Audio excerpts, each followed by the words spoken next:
They didn't just fire her, they dragged her out like a thief. In front of clapping guests, polished marble, and chandeliers that cost more than her entire life, the blonde maid stood frozen, her apron stained, her hair tangled in the breeze of swinging doors. Security didn't ask questions. They grabbed her arm, and the crowd parted not with sympathy, but with disgust. A glass shattered as someone laughed. Serves her right. They didn't know her name. They didn't care about her story. All they saw was a servant who had dared to enter a ballroom meant for kings. But what none of them knew, not the socialites, not the butlers, not even the billionaire himself, was that this same girl would soon become the center of the most shocking proposal that Mansion had ever seen. Her name was Lily Grace. She had arrived in the city with nothing but a tattered suitcase and the courage of desperation. The job as a maid in the Kensington estate was the only thing that kept her from sleeping on the park benches downtown. She scrubbed their gold-trimmed toilets, ironed bed sheets woven from Egyptian cotton, and served espresso to people who never met her eyes. But she did it with dignity, because Lily believed in quiet honor, even when others didn't. It was during a private gala, the biggest of the season, that the chaos began. Guests were arriving in sleek black cars. Laughter bounced from the ceiling. And Lily had been instructed to clean the glassware quickly before the toast. She slipped into the main hall unnoticed, her eyes downcast, carrying a silver tray of flutes. That's when she heard the sharp voice. "Who let the maid in?" Everyone turned. In her worn flats and simple bun, Lily didn't belong to their glossy universe. They didn't ask why she was there. They only saw that she was. A woman in a red gown, fiancée of the billionaire, some whispered, pointed at Lily and snapped, "Out! Now!" Security stormed in. The room erupted. Cameras came out. Lily didn't speak. She simply stood, holding the tray as if it were her only armor. A young guest knocked it from her hands. The crash echoed. Champagne spilled like blood on marble. They tossed her onto the steps outside, in the cold, her blouse torn at the sleeve. The party roared on inside. No one followed her out. But someone had watched. Silently, carefully. From the top of the staircase, a man with gray eyes and a suit tailored to perfection stood frozen. His name was Nathaniel Cross, the billionaire who owned it all.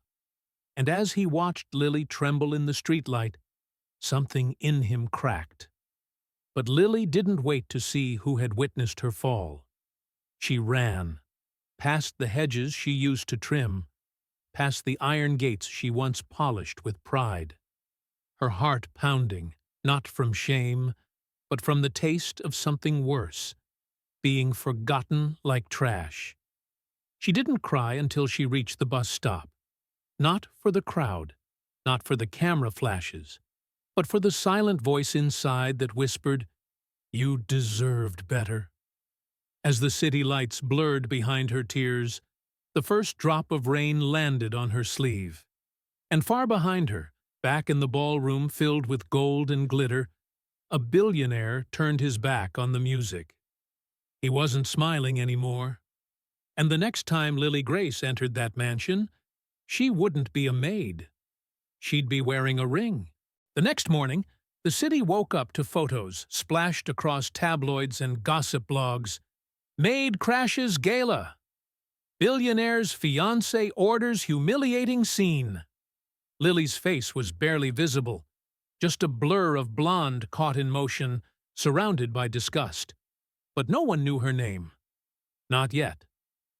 She lay curled up on her second-hand mattress in a small one-room apartment with peeling wallpaper and silence that screamed. Her phone was silent. No one called. No one cared. Except for one man whose eyes hadn't stopped searching the crowd after she disappeared.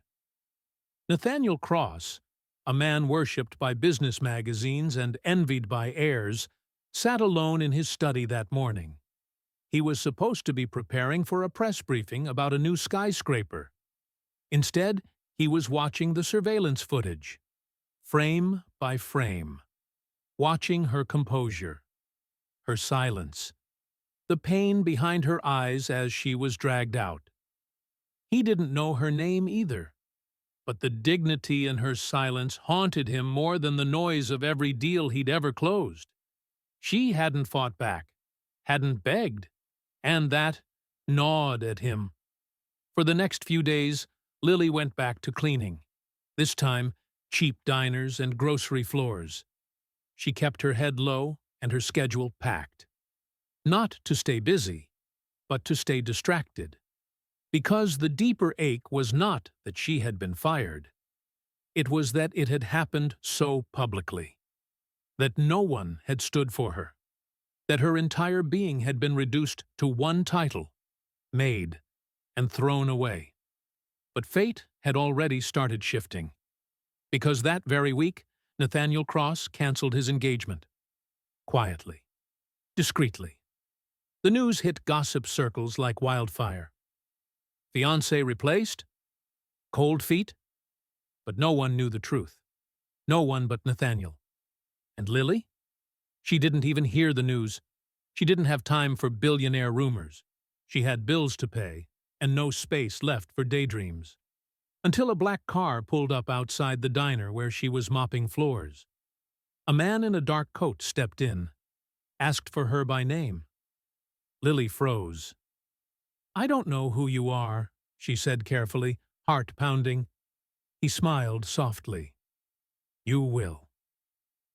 The next morning, she was invited, not summoned, not forced, to meet Nathaniel Cross at a private garden behind his estate. No media, no audience, just him, standing by the roses she once trimmed for guests who never said thank you.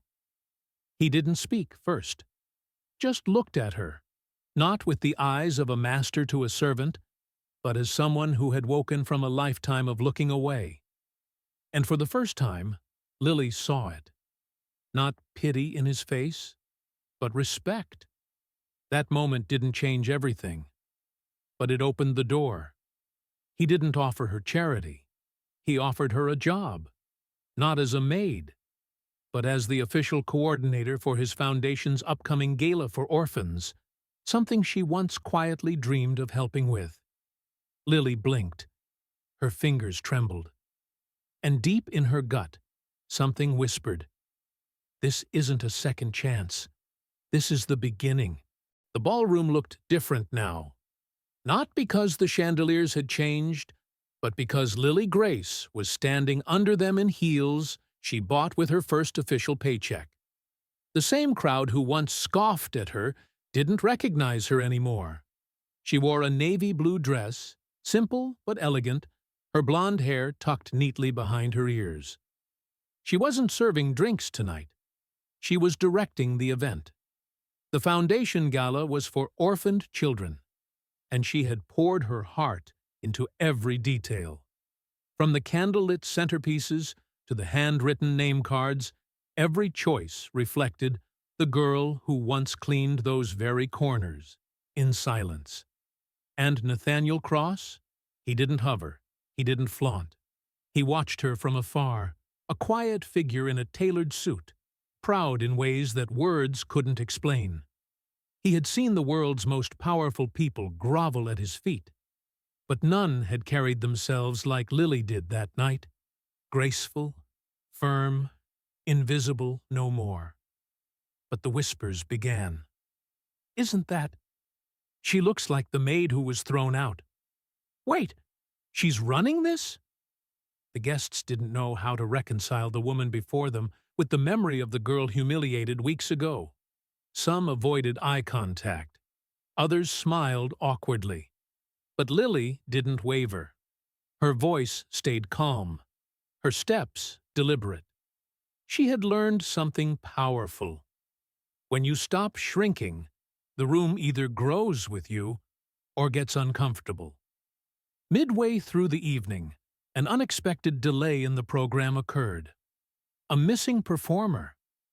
Lily moved backstage quickly to handle it, and found a child crying, afraid to go on stage. Without thinking, she knelt beside him and whispered comforting words. Her gentleness reminded everyone watching, staff, security, guests, that she hadn't changed at heart. She'd simply stepped into who she was always meant to be. Then came the speech. She hadn't planned on speaking, but the event coordinator handed her the mic. "You deserve this moment." She stepped forward. With trembling fingers and a steady heart, Lily spoke. Not about herself, but about every forgotten child who didn't have a voice. About how small acts of kindness could bloom into life-changing moments. And as she spoke, the room didn't just listen. They leaned in. The same chandeliers that once lit her humiliation now glowed like crowns above her. The same floor she was dragged across now echoed with applause. And Nathaniel? He never blinked. Because at that exact moment, he wasn't thinking about her past. He was thinking about what came next, and what he had hidden in his pocket, waiting for the perfect moment. But it wouldn't come until everyone was watching, until the world was forced to witness what grace looked like when it was honored. And when that moment arrived, it wouldn't just rewrite her story. It would shock everyone who once laughed.